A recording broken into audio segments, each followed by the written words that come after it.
Welcome to another episode of the Bottom of the Stream Movie Show. My name is Adam. My name's Nick. Welcome back to the world famous Bottom of the Stream podcast. What a week. It's been a crazy week. We had to do an emergency stop on Friday. We did indeed. We finished the wave. Your kid ended up in hospital. Now we're back on Sunday. Yeah, so Great. there you go. What is life, man? What is life? I don't think we've ever done a Sunday morning. No, it's like just chilled out. I'm chilled. here in my dressing gown, Yeah, slippers. same. Not even got dressed yet. Great. Early Sunday morning. But movies cannot wait. They cannot. We'll give you a quick warning that the neighbour is outside with a jigsaw doing some sort of woodwork. That feels like a very Sunday morning activity. Yeah, so if you can hear sawing in the background, that's his fault, not ours. He's just cutting up some bodies. Yeah, that's what he does. Probably.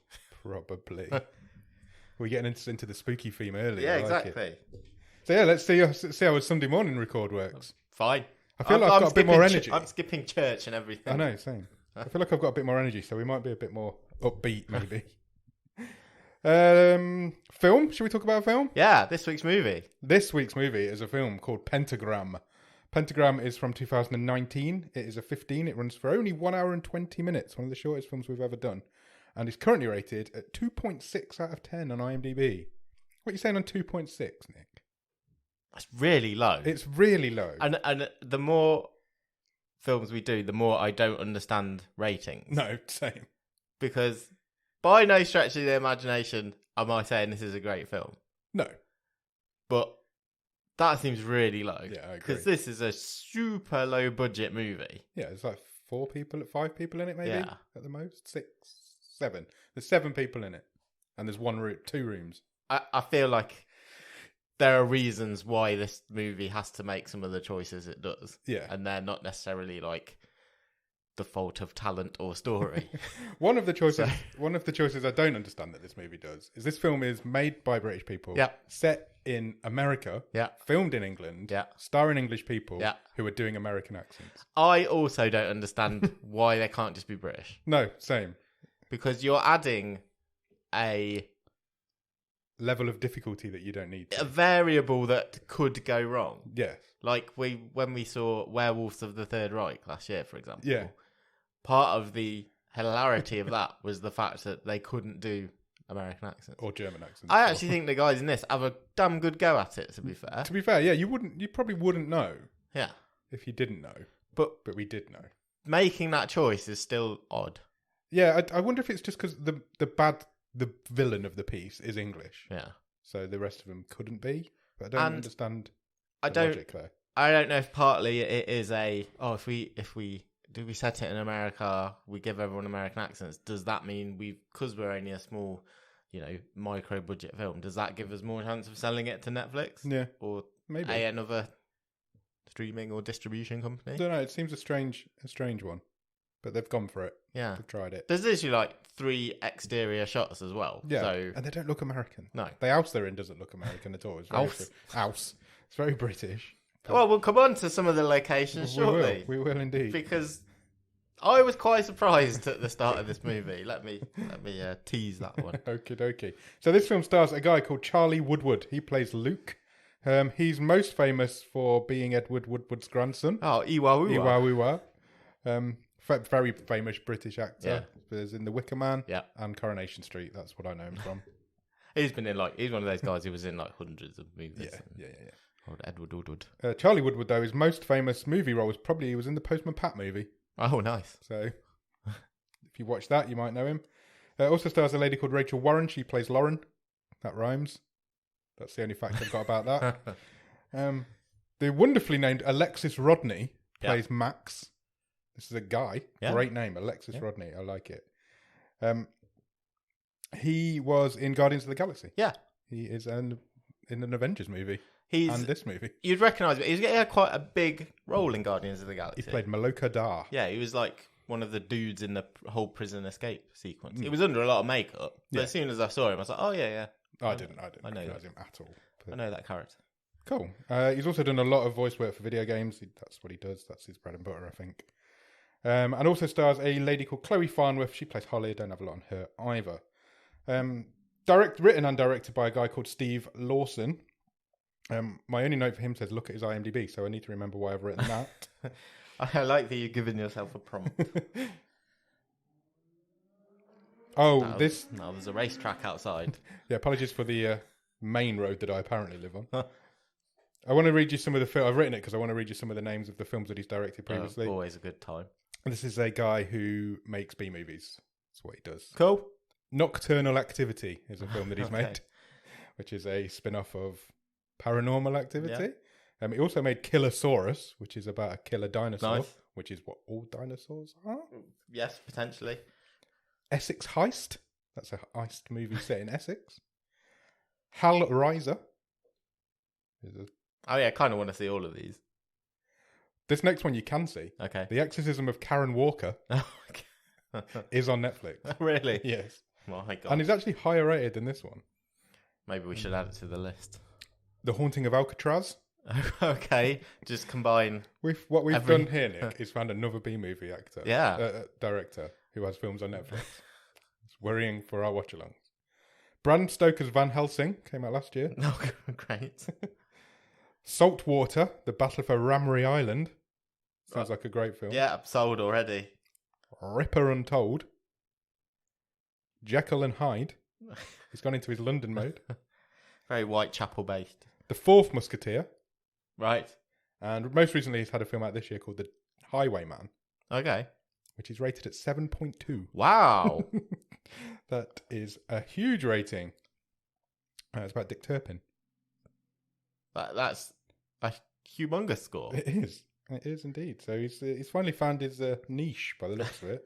Because The Fourth Musketeer is 6, Jekyll and Hyde is 5.8. Good for. He's got slowly got better over the years. How old is this movie? 2019. This movie. Came out. So still really pretty recent. Pretty recent, yeah. He's done 6 movies since during COVID, which is impressive. He wrote it as well, Steve Lawson. It's also got co-written by Matthew McCucken and Jonathan Scott. Okay. They are my facts for this movie. Do you have a one-word review of Pentagram? I kind of wanted to say candles. Yep. There's a lot of candle-based action in this 4 movie. candles. Yeah. I think I'll go with pentagrammable. Pentagrammable? Like Instagrammable. I like it. Pentagrammable. It sounds like one of those games that people are playing these days. Yeah, it does, doesn't it? It's like, spot the person from Pentagram. Where does this film start, Nick? There's rain. There is. Rain, and it is our first sight of some aforementioned candles. There's a lot of candles in this film. There really, really is. One is almost magic. I'm glad you picked that up because I'm pretty sure. Even as I was driving over here, I thought, what's the first thing I remember about this film? And it was that little candle. That burned forever. Yeah. The very first thing we see in the film, though, is a dude lighting candles. Yeah, he's done a pentagram on the floor. He's drawn a pentagram on a wooden floor. Yeah. And he's lighting some candles on it. They're big, hefty, like, thick, churchy candles. Churchy candles. That's how I'd describe them. And then we hit into the credit sequence. It's long. Oh, my goodness, it's long. Like you said, this is an hour and 20-minute film. Yep. This credit sequence got to be 6 minutes long. This credit sequence is 3 minutes and 31 seconds. There you go. But it felt like 6 because it was terrible. As a percentage of the movie, quite high. That's quite a high percentage of the length of this movie. It's nearly 4 minutes into this film before anybody says a word. This 1 hour and 20 movie. Then we cut out of the credit sequence and we meet 4 characters. I've written teens, but they're not teens.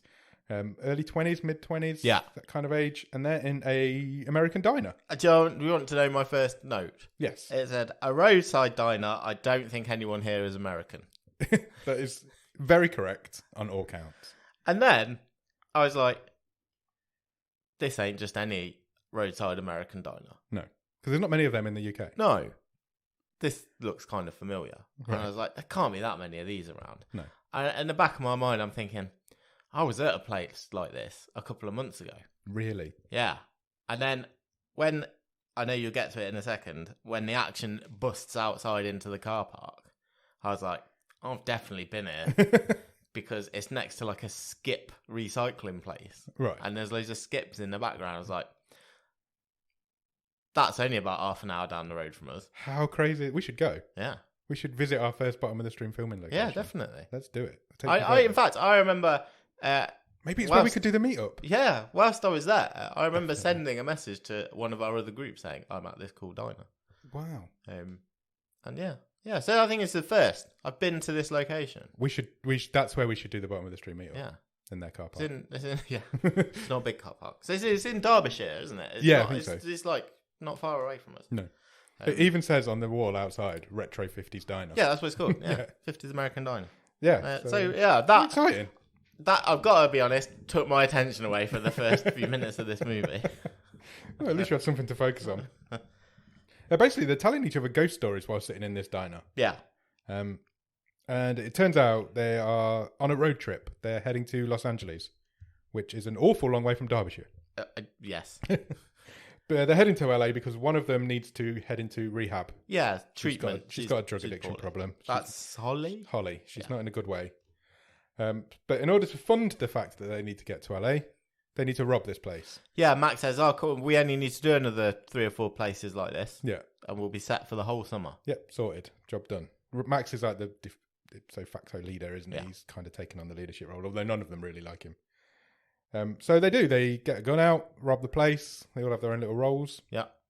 Get away with some money, and get away in the car. Then the waitress suddenly produces this huge shotgun. Because America. And she shoots at the car, and then we rejoin. I don't think she opens a window or a door. No, I don't think she did. She just shot. There's just a shot rings out. A really good shot through a hole in the wall. And then we meet back up with our guys a little bit further down the road, and their car is busted. Yeah. Also, just as we leave the diner, she turns to like the other patron in this place and goes, "What are you looking at?" And I'm sure this guy weren't there before. No. Maybe he was the ghost. Maybe indeed. So yeah, it turns out the shots that she did whilst they were heading away from the restaurant has hit the car's radiator. Sure. Famously at the front of a car. So she's got these magic spinning bullets that have done a really good shot, really good aim this girl's got. But the car's broke. We have this I found quite boring conversation about the mechanics of cars, where one of the guys is like, well, let's just top it up. We'll get a bit further. Yeah. Top it up again. We'll like limp to the next town. Yeah. Is that Luke who suggests that? Yes, I think it was. And Max is like, nah, just ditch it. Let's go and find somewhere else. Let's go and have a walk. Yeah. And then Holly says, well, I saw a house a few minutes back. Yeah. It was a creepy looking house on the side of the road. We should probably go there. Yeah. It's the movie. Don't ever go to the creepy looking house. No. Max doesn't believe her because she's the girl on drugs. But then Lauren agrees. She's like, yeah, I saw it as well. After about 5 minutes, she agreed. And then we cut away from our 4 intrepid heroes. Yeah. And we meet an old man. And he gets a phone call whilst he's polishing his gun. And it turns out that the girl in the restaurant has phoned her dad and said, you're never going to believe it. Somebody's had the audacity to rob our restaurant. Yeah. And he's like, that shit don't fly in my town. That's exactly what happened. Then the 4 guys meet up at this house. It's covered in scaffolding. There's clearly no one there. Yep. And Lauren's like, I'm going to go knock on the door of this definitely abandoned house. Sure. Overgrown everywhere, isn't it? Yeah. And they go in. There's nobody there. They find a working tap, which is handy because that's what they need. They need water. Sure. And they also find an awful lot of teapots. Yes. Famously something that doesn't really exist in America, I think. I don't think so. Americans don't have kettles. Did you know that? The majority of Americans don't have kettles. So you've absolutely blindsided me there. Sorry, what? The majority of Americans don't own a kettle. Right. We've got a lot of listeners in America. Let us know if you've got a kettle or not. It's the fact. They're like a new thing over there now. They're just becoming a thing. I'm not. I don't think you're. I'm right. Correct. Americans, let me know. I heard it on the radio this week. Lauren then reveals that Holly and Luke are talking. Are they brother and sister? Yes. Yeah. Holly and Luke are brother and sister. Lauren and Max are in a relationship. Sure. In inverted commas. Because it comes out during this conversation that Lauren has a bit of a crush on Luke. Right, Holly and Luke are having this conversation. Holly tells Luke that she doesn't really like Max because he has a tiny dick. That's what comes out. That's what she says. And Luke's like, okay. Very shallow of her. Luke gets all excited because he's the big man now. Literally. And it turns out Luke is rationing Holly's supply of the drugs, whatever drug she's on. Yeah. But she needs to take a hit right now because she's in a bad way. So he gives her the syringe, basically. Yeah, he's got a little toiletry bag. Yeah, with her stuff in. Yeah. So she heads off to do it in private because druggies want to do stuff like that in private, I think. And she heads upstairs and she walks into a room and she finds a dude in the Pentagram. Yeah, it's the guy from the pre-credits. This is the guy from earlier. He's like asleep in the pentagram inside it. And And the first thing he says to her is, "You can see me?" Yeah. Because I didn't get this. no, I didn't either. Because that's never really a thing in the film, No. unless he thought she was the demon. But I didn't understand it as a first line. And also, my question to you was going to be, what was your impression of how long this guy had been there? Because if he's saying stuff like that, I'm kind of thinking, well, is it like Supernatural? And he's been there for years and years. I don't think he'd been there years and years. But then how the movie plays out is like, well, he's just been there a few hours. Yeah, he's stuck there because of what we'll come to later on. But then in the flashback, it looked like the woman that he was with was like ye olde like he'd been there hundreds of type, yeah, flowing white dress. So I was very confused at timeline. Yeah, how long this guy had been stuck there. He can't have been there that long because his candles were still quite high. Exactly. And he didn't have any other candles. Yeah. So he could have only been there a matter of hours. Yeah. And he was... The deal with the movie is when you're in the Pentagram, you're invisible to the demon. Sure. When you're inside it. So he was surprised that anybody could see him, I guess. He didn't know the rules. No. He was just surprised someone else had turned up. Yeah. Because now he saw a way out, I think. Yeah. Okay. Interesting. She gets a bit too close. Oh, he's English, by the way. Yeah. Very English. Because he says to her, "I'm English," and she went, "Oh, I thought you were high." That really made me laugh.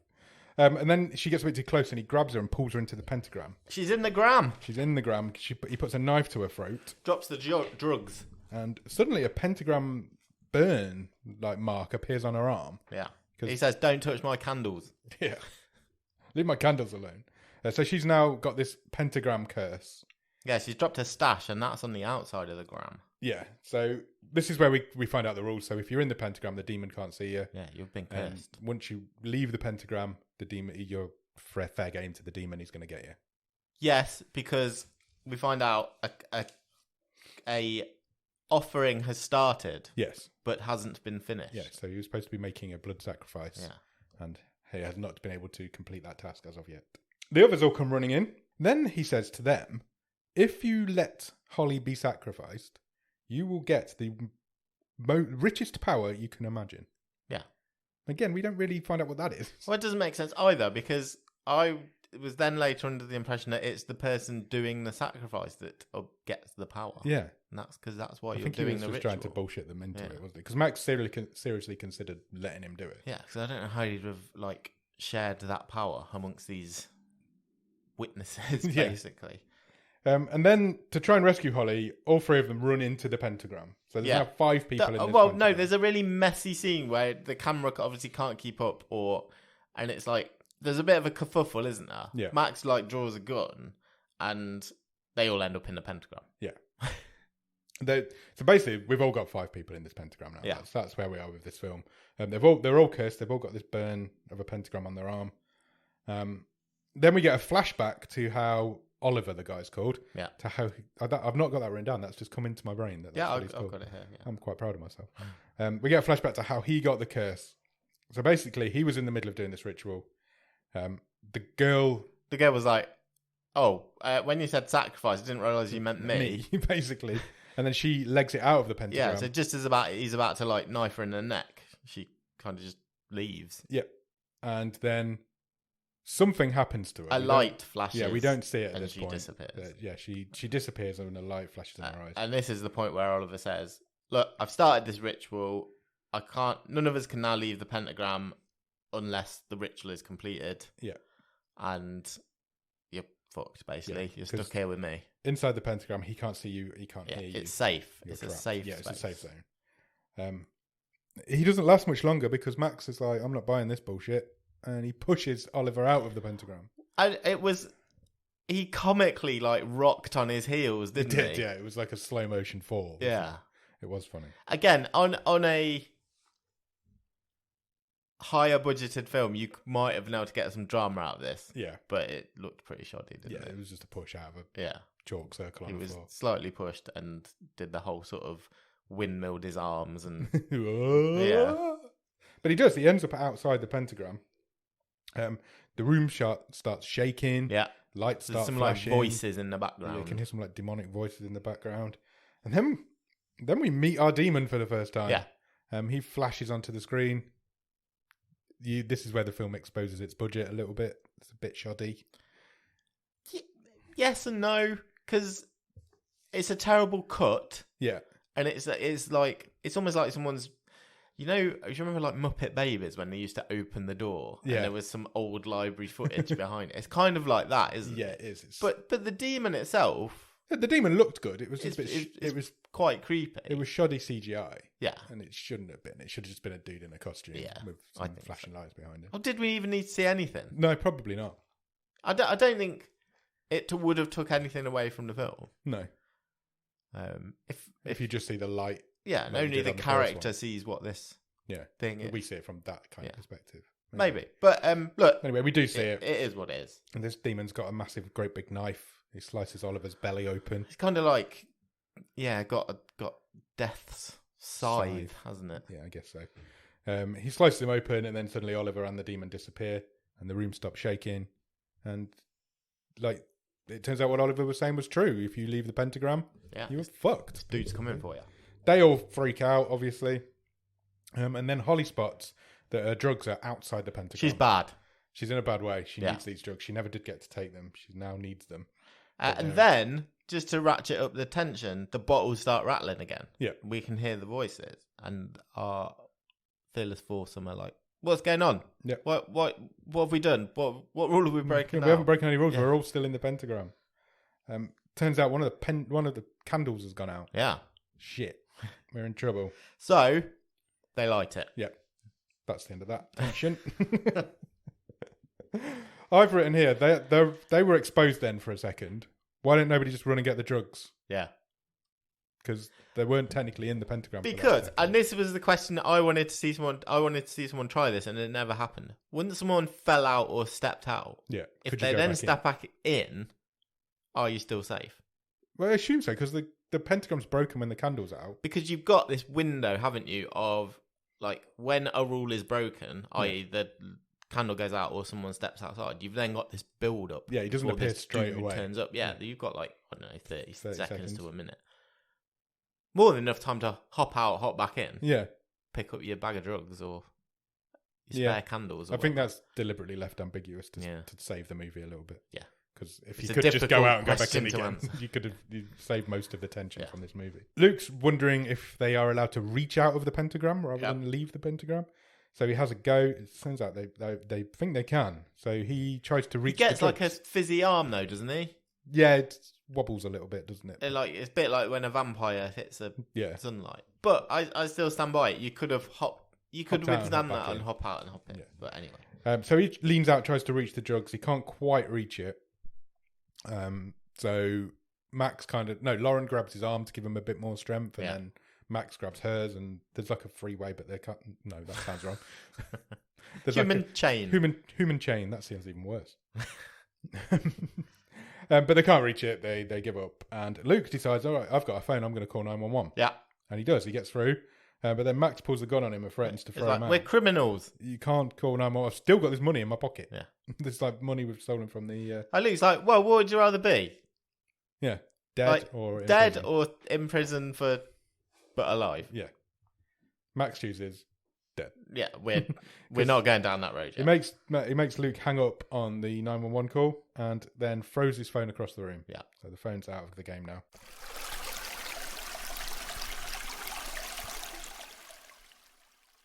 Luke then tries to use Max's bag to reach the drugs to see if he can use it as a lasso kind of thing. What do you think of this? Because we basically have two exact the same sequences where they're trying to lasso. We need the drugs, then later on we need some candles. And it went on for ages. Both times it felt like it went on for ages. And there was... It's the only two scenes of tension in the film. But there was zero tension. Yeah. But that's what they were going for. Yeah. Yeah. It didn't work. I get the idea, and I think actually what this movie does well is it doesn't try to overreach itself. Yeah. So that should be your scene of tension. Yeah. But it just didn't. It didn't play out. Well. It works quite quickly as well. This first time, he gets the drugs and he manages because they're not very far away. No, they're not. They're literally like an arm's length away. It was just a little. And bit. It's exactly the right sort of bag. It's one of them shoulder man bags. Perfect for a lasso. But turns out, apparently so. So he has some success. He manages to get the drugs and he shoots Holly up, and she's safe for a little bit longer. She falls asleep. But they notice now that the candles are all starting to burn down. Yeah. They've been going for quite a while now, and they're nearly done. But there's more candles in this room. But unfortunately, they're on the other side of the room. Yeah. So what we need to do is make a lasso to try and get some candles. Again, it's never mentioned before. So it's like suddenly all the candles are nearly out. Yep. But also suddenly there's a load more candles on the other side of the room. Yeah. Fine. It is what it is. Yeah. Lauren and Luke tie their jackets to the bag to give it a bit of a further read. Now, I know you're going to say. I know this is a word that is thrown around far too easily, but Luke declares Lauren a genius for the idea of adding her jacket to the bag lasso. Yeah. Genius is thrown around far too easily nowadays. A little bit, yes. But she does. She ties her jacket to the handle. Then he ties his jacket to the handle. So they've got this bag jacket rope going on. It's still not long enough. So Luke takes off his t-shirt and reveals his masculine body to the world. Still not long enough. So it's vest and pants time. It's vest and pants time. That's what it is. Yeah. So Hitman and Lauren both strip down to their undergarments. They have a go, and as the wind of throwing the bag out blows one of the candles out. Yeah. Max freaks out. There's a long shot. I swear all the candles were out in the long shot. Oh, really? Yeah. I didn't notice that. Wow, okay. Anyway, they managed to reach one, and Max replaces the one that had burnt out, so we're safe again for the time being. Then they get another. I wouldn't have minded this so much, but this scene came about 2 minutes after the exact same scene. Yeah, the drug scene didn't need to happen. No. He should have managed to get the drug scene with his fingers when he was leaning out. Yeah. You don't need the same scene twice. Also, no, it wasn't until right at the end of the scene where the pot started shaking and the voices started. And I just wonder if you'd have condensed this and actually had a candle go out earlier. Yeah. Would that have added some of the tension to it? Possibly. There was no tension by this point. We've been going for ages trying to get these candles. Yeah. Because they get like 5. Yeah. They replace all the candles, and they need one more because there's 6 candles on a pentagram. Yeah, maybe. So the last one's a little bit too far away, and they throw the bag and manage to hit the candle and launch it down the stairs. Yes. So that is out of the game now. But it's at this point that Luke remembers that Holly's a drug addict. Yes. So she's probably got some sort of tea light candle in her drug paraphernalia. Of course she has. She's got a tiny little tea light. And he says she always carries one just in case. Yeah, just in case she needs to put it over a spoon, I guess. I was like, oh, fucking, what a terrible line. This is just a tea light. Just a tiny little tea light. Bear in mind now for the rest of this, how long has a tea light been for? An hour? I have no idea, but yeah, I would imagine not much longer. Yeah. But just bear that in mind. Just bear that in mind.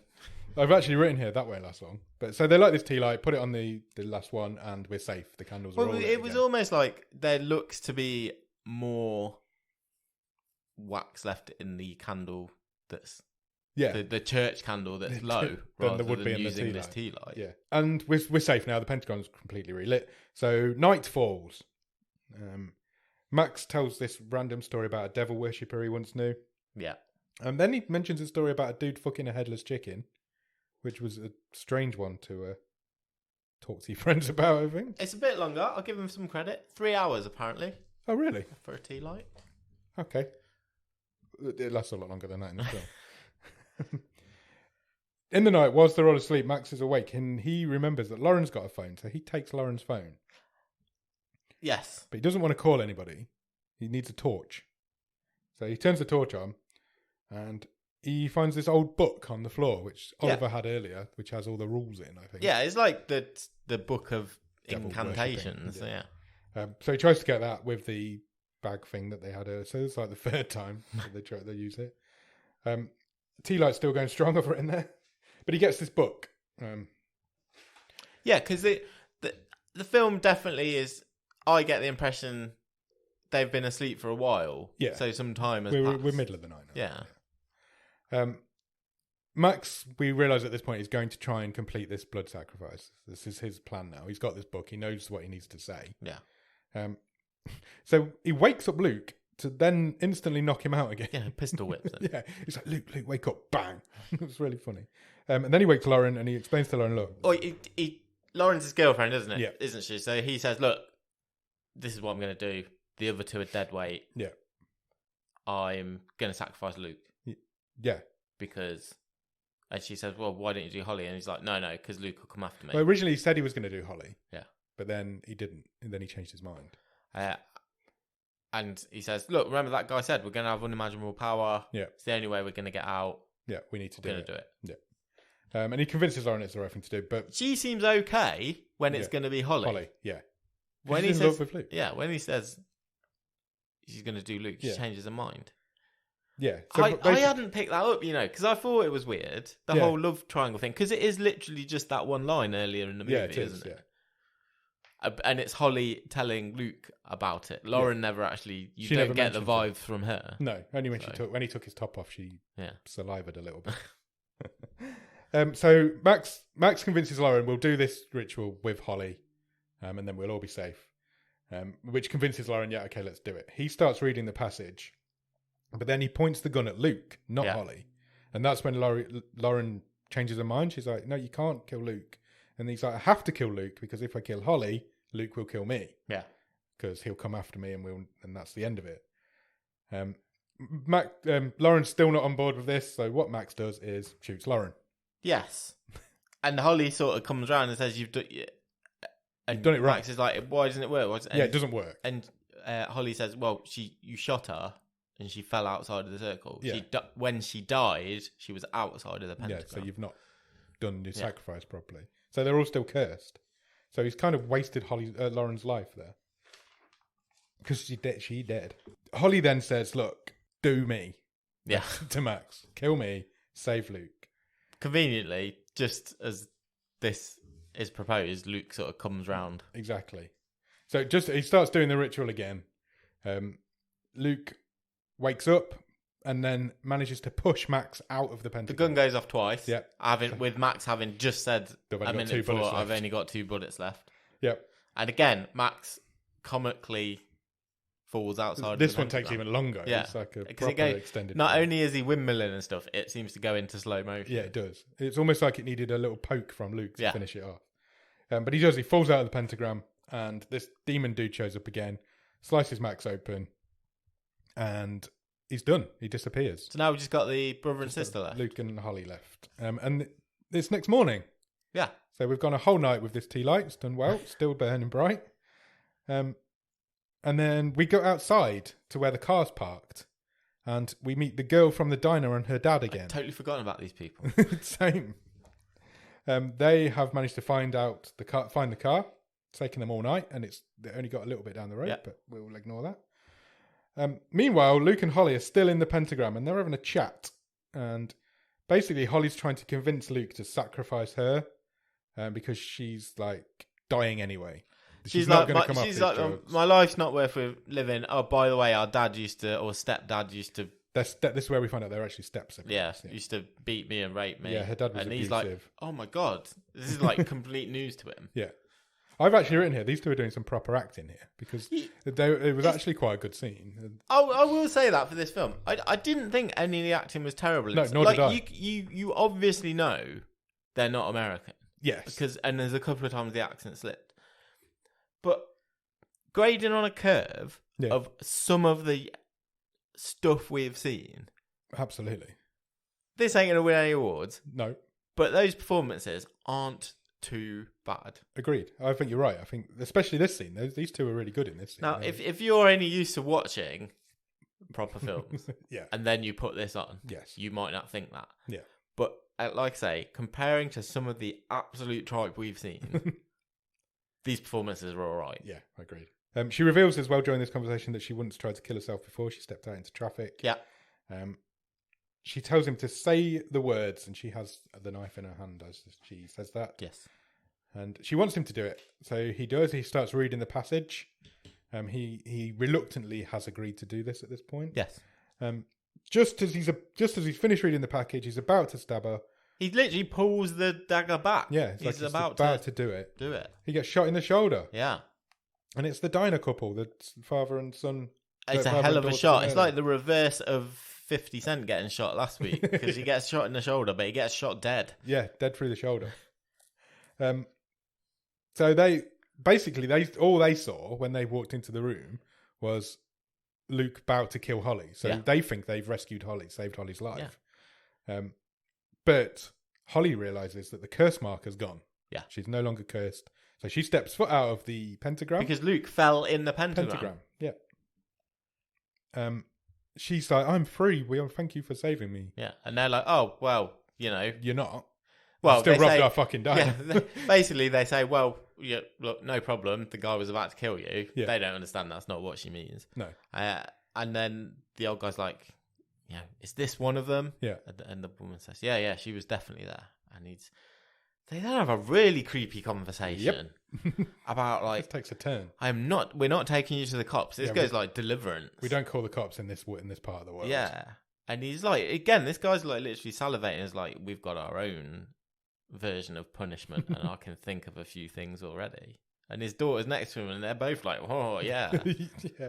It's like, fuck. Yeah, it goes a bit weird. And they're gonna lock her up for 10 years. But again, it wasn't bad. No, it wasn't bad. It was just weird. like, whoa, that's a whole different vibe. Yeah. There's your sequel. Yeah.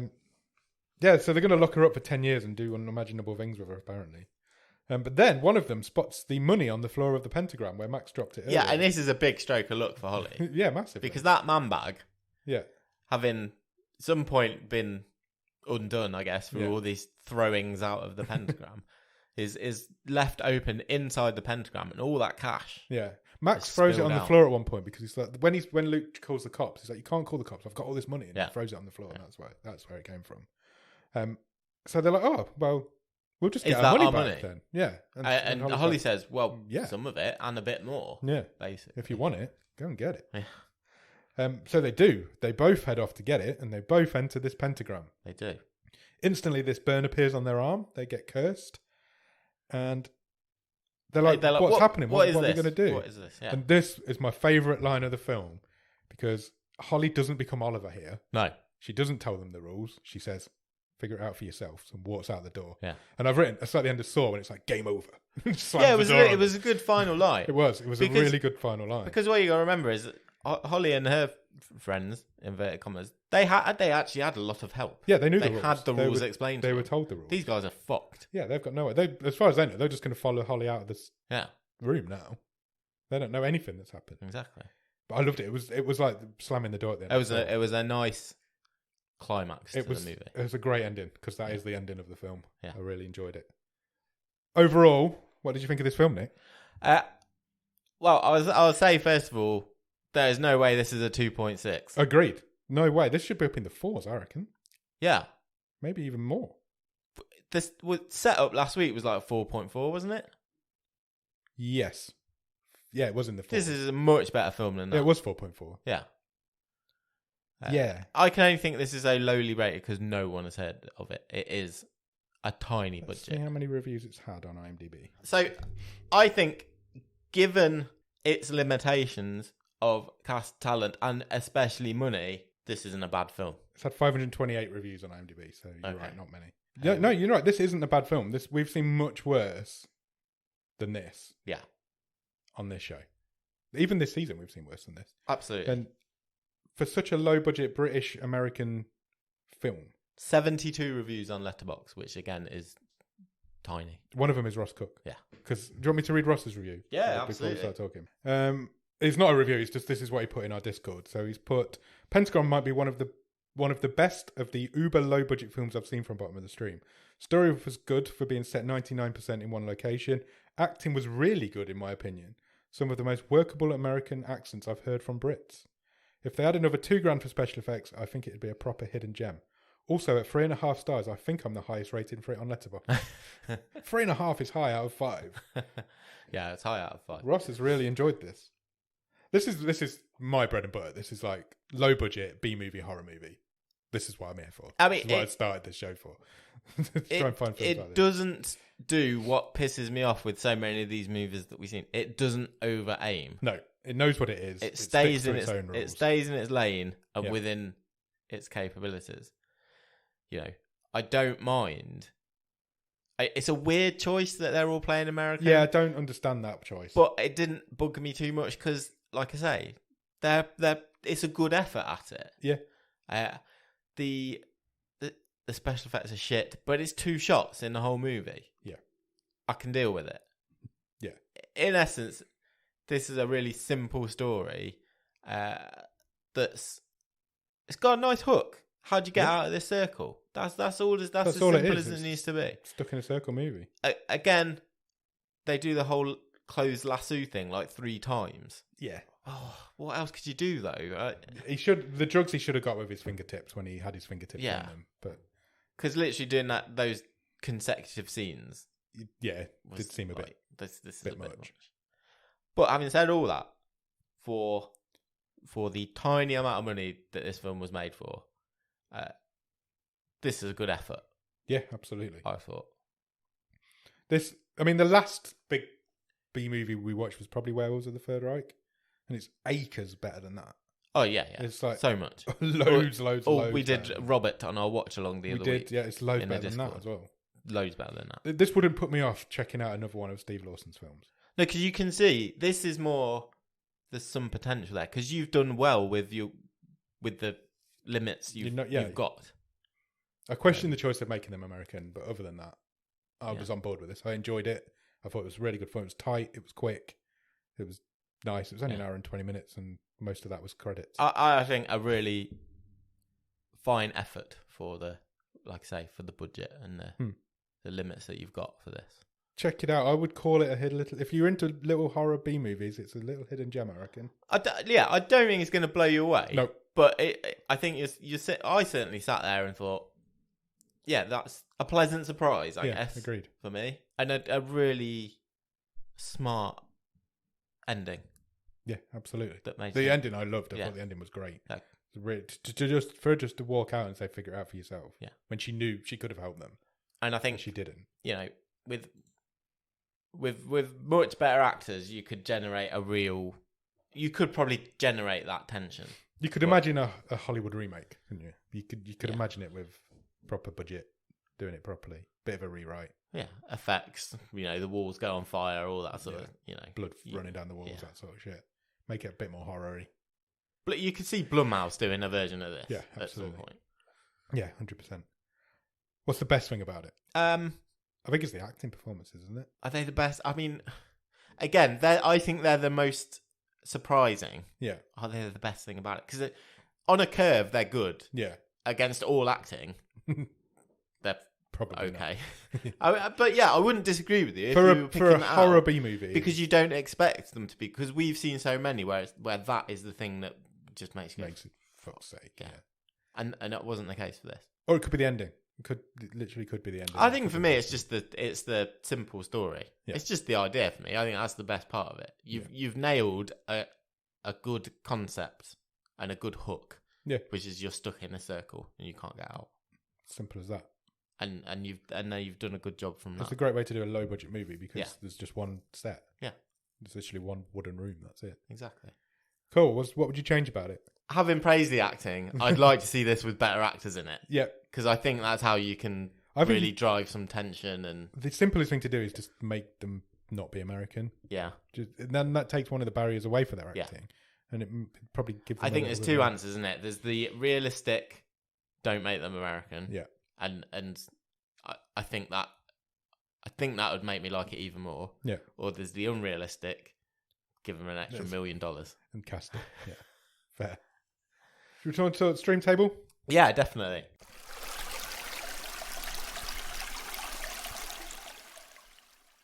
Shall I run through the whole thing from the bottom? Let's do it. So currently at the bottom of the stream is Setup, that is in 8th.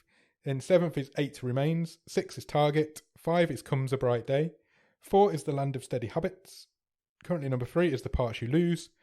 Number 2 is All at Sea. And currently number 1 in the top of the stream is Summit of the Gods. What's your early thoughts? I think this is surprising me of where this is potentially landing. Yeah, I agree. I'll give it a starter for 10. I think it's 3rd or 4th. I think you're right. That's exactly what I was thinking. I was in on 3rd. That was my thing. I think it's better than The Parts You Lose. Yeah. I think it.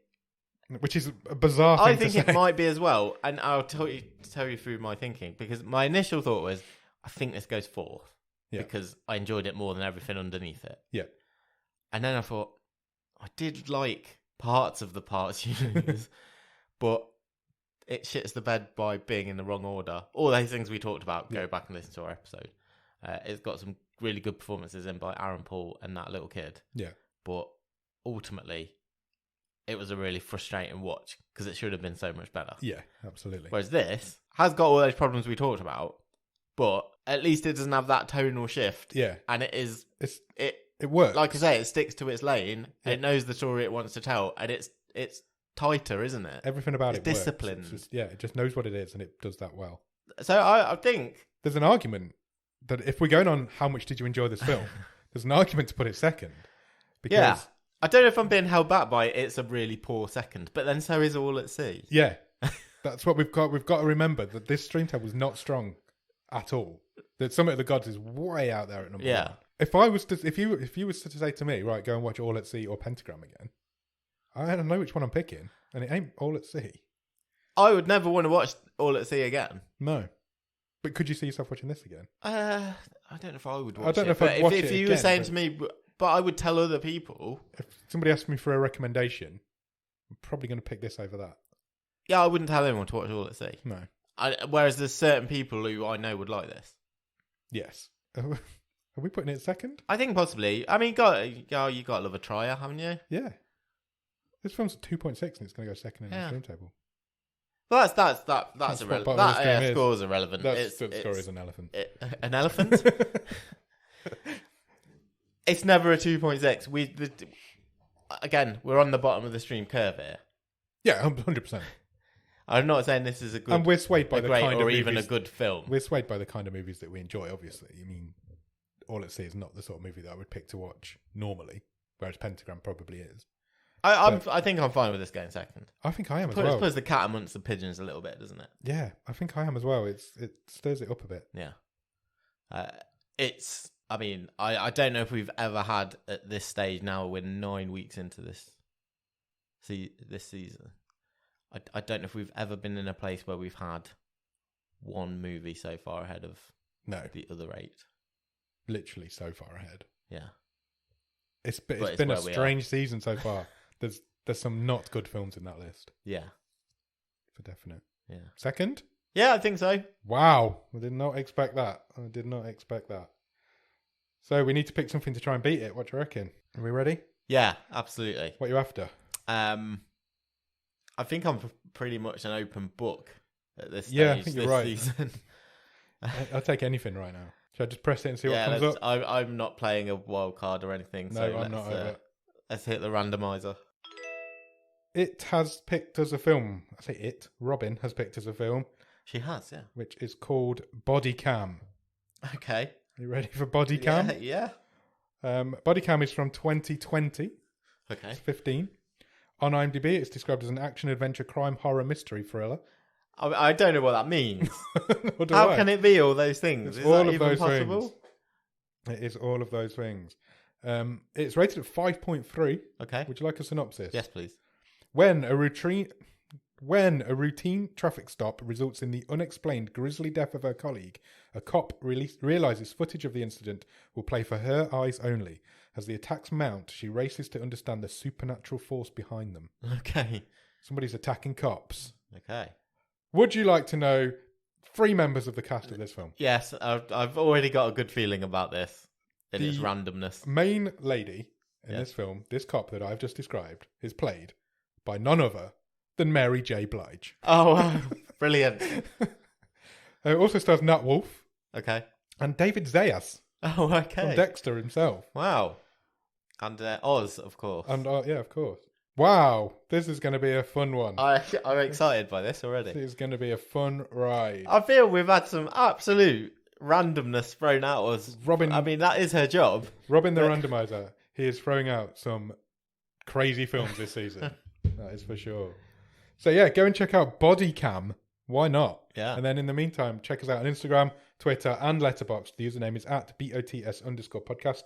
If you want to drop us an email, our email address is bottomofthestream@gmail.com, and our website is bottomofthestream.com.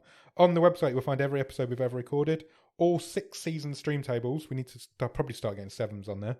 And if you want, you can... I've forgotten what I say at this point. Oh, merch. You can also get some merch if you want to buy a Bottom of the Stream Travel pillow. Travel pillow. Some people are travelling. Yeah. Well, some people are trying to. Or just for sleeping on the floor at an airport. Yep. That's probably what most of them are being used for these days. After you've done all that, head over to Patreon, patreon.com/bottom of the stream. On there for a couple of quid every month, you will get early access to episodes. You will get bonus episodes. You will get a newsletter that Nick writes every month. And if you come in at the top level, you will get a wild card, which means you can give Robin the week off and you can pick the film that we watch next week. We have only had one wildcard played so far this season. And that was by Ross Cook, and that was Summit of the Gods. It is currently sitting atop our stream table. It is indeed. So he is out there in front. I think I've picked mine now. Okay. I just haven't chosen when to play it yet. Ooh, tactical. Tactical, indeed. So yeah, do that. Check us out on Patreon. And then when you've done all of that, head over to Discord. The Discord link will be in the bottom of the show notes. And Discord is great. We have a lot of fun over there. There's a lot of cool people in there. We play some games. We chat all the time about anything. Yeah. And we even do some watch-alongs. So you can come in there, have a chat with us whilst we watch a film together. You will meet some very nice people. Yep. And it's just a fun time. It is a fun time. Get yourselves in there. It's a good group. Join our little community. Yes. And yeah, have some fun. Please do.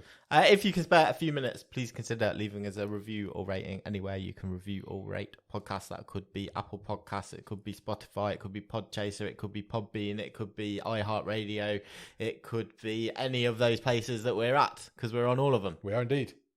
Come find us. It's not difficult. No, just search Bottom of the Stream anywhere and you will find us. Tell your friends as well. Tell your friends, tell your nan. Yep. Tell your friends' nans. Tell your friends' nans. Why not? Then go out and watch Body Cam, and we'll be back on Monday for The Wave and next Thursday to talk about Body Cam. We will. I just love the idea of little old ladies with their blue rinse covered by their blankets, settling down with a hot mug of cocoa to listen to us talk about Pentagram. Yep, it happens. I wonder who our oldest listener is. Yeah. If you think you're our oldest listener, let us know. Yeah, please do. And if you think you're our youngest listener, let us know. Yeah. You can catch us on any of the socials we've just mentioned. Cool. Yeah, so go out and watch Body Cam. Come back on Monday for The Wave. Come back next Thursday for our episode on Body Cam. Cheers. Bye.